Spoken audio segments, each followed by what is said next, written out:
Which bank is involved in this one, and where the location? Where is this going to be taking place? Okay, so this project is being developed at this time, and I can tell you what the discussions are.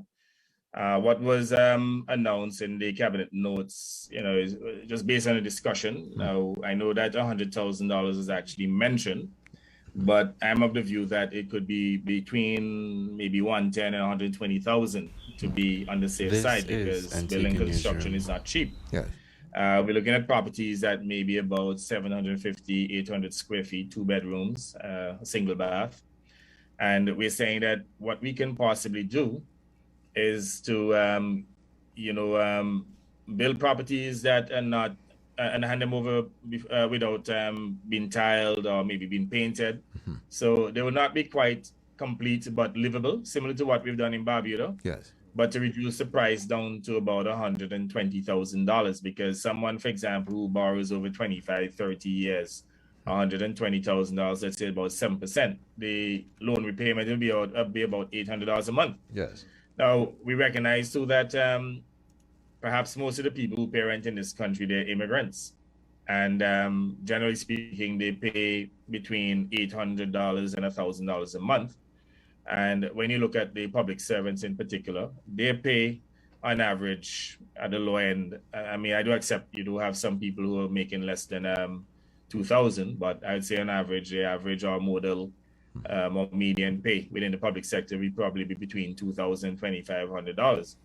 So someone who is making, let's say, about $2,400 a month, for example, within the public sector, or maybe $2,000, depending on the bank or the institution that underwrites the mortgage, will qualify for a mortgage, assuming they have no other loans and they don't have any major fundamental expenses, could qualify for a loan in which the repayment is $800 a month.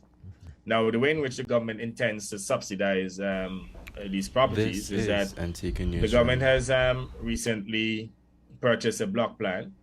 That block plant is now being commissioned, and we expect that it should start operation within the next 2 weeks. So we'll be able to provide those blocks at cost. We're also partnering with Blue Ocean. That's a company which the country owns 40% of the shares, to harvest some sand offshore. And let me add here, on a sustainable basis without any environmental damage. And we're now doing the studies. And the whole idea is that we should be able to get the sand, let's say, for free, because, it's a national resource. We have the stones already because the government has 2 quarries. And the government also has a cement plant. We have cement trucks. So you can see, by virtue of the government supplying the inputs, we would be able to reduce the cost of the buildings as well as the cost of the infrastructure, primarily roads.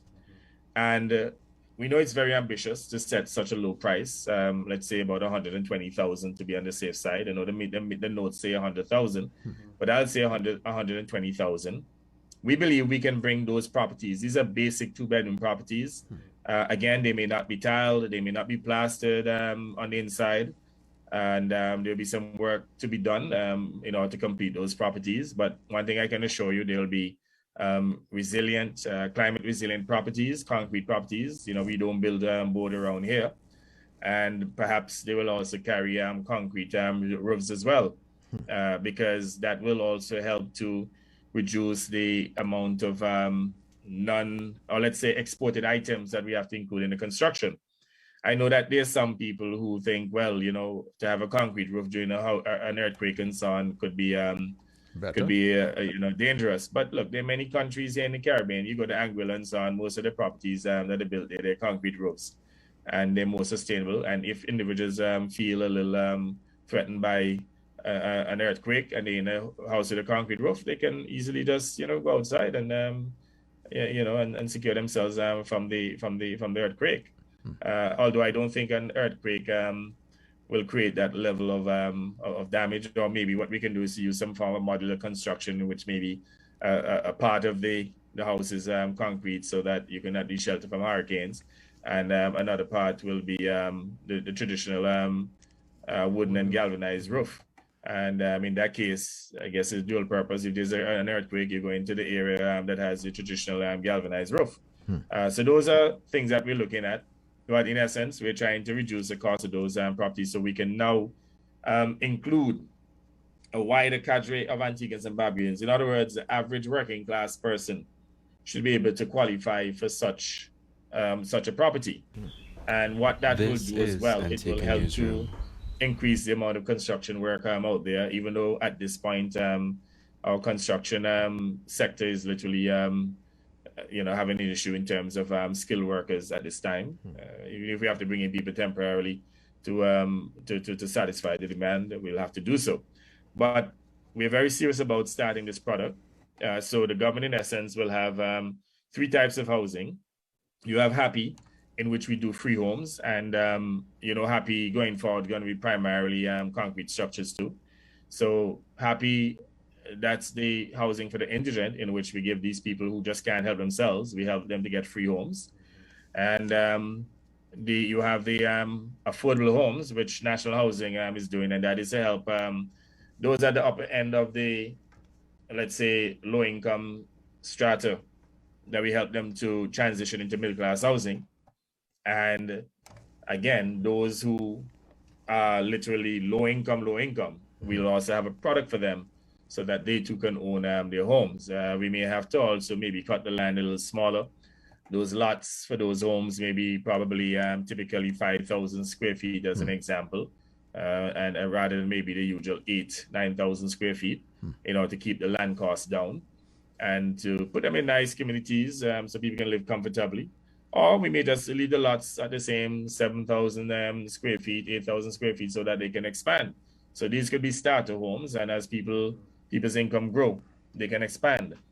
So that is what we're looking at right now. The program is being developed by National Housing. In fact, I'm aware too that National Housing would have done a prototype, not precisely of the type that we're speaking about, and using private material that they bought from the private sector.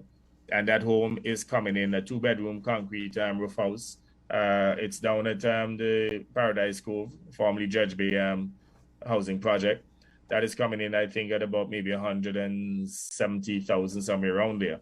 But by virtue of us now have the government stepping in, providing the material at the cheaper cost, and also the subsidized infrastructure, we believe that we can get them down to about 120,000 each. Okay, what about persons who would have had their lands already, or their land, and they want the private land that they own, freehold, unencumbered, and they want these homes to be placed on their land? Is that possible? Absolutely. And one of the areas that we will target too is the area of urban renewal. So you see places like Fort Road, Point, Green Bay, Grace Farm, Otters, and so on, Villa.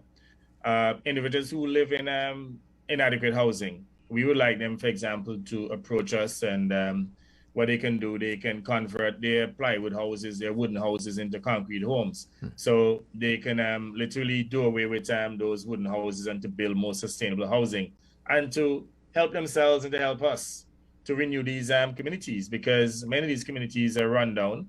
Many of them, unfortunately, the owners are overseas, and the owners have not paid any attention. All they do is collect the rent every month.